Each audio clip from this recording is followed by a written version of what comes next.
16 মাস পার হওয়ার পরেও দুইজন প্রবাসী মরদেহ বাংলাদেশে আসে না। এইটা কোন দেশে বসবাস করতেছে আমরা? কম্বোডিয়ায় দুই বাংলাদেশি প্রবাসী শ্রমিকের মৃত্যু।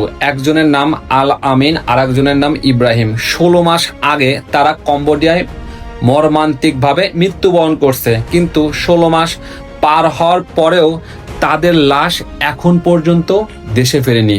মা বাবা স্ত্রী সন্তানদের প্রতিদিনের অপেক্ষায় এখন নিছুক অশ্রু আর যন্ত্রণা। বিএমএটির ছাড়পত্র নিয়ে তারা কিন্তু কম্বোডিয়া গিয়েছিল। কম্বোডিয়া যাওয়ার পরে ওইখানে কোথায় তাদের কোম্পানি, কোথায় তাদের ভিসা, এটার কোনো খোঁজ খবরই নাই।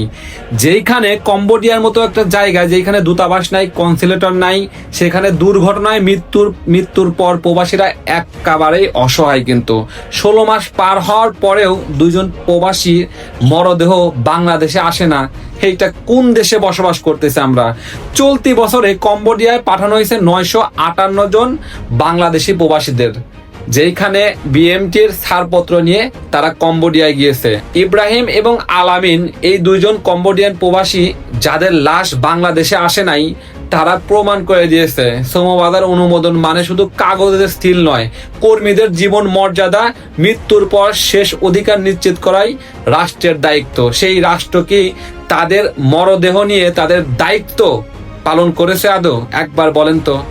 কম্বোডিয়া কিন্তু থাইল্যান্ডের পাশের একটা দেশ। সেই দেশে বাংলাদেশ থেকে শ্রমিক পাঠানো হয়, তাও প্রবাসী কল্যাণ মন্ত্রণালয়ের ছাড়পত্র নিয়ে। ওই দেশে কোথায় গিয়ে একজন বাংলাদেশি শ্রমিক কাজ করতেছে, তাদের কোথাকার ভিসা, এটার কোনো খোঁজখবর বাংলাদেশ সরকার এবং যারা প্রবাসীদের নিয়ে কাজ করে তারা কোনো কিছুই জানে না।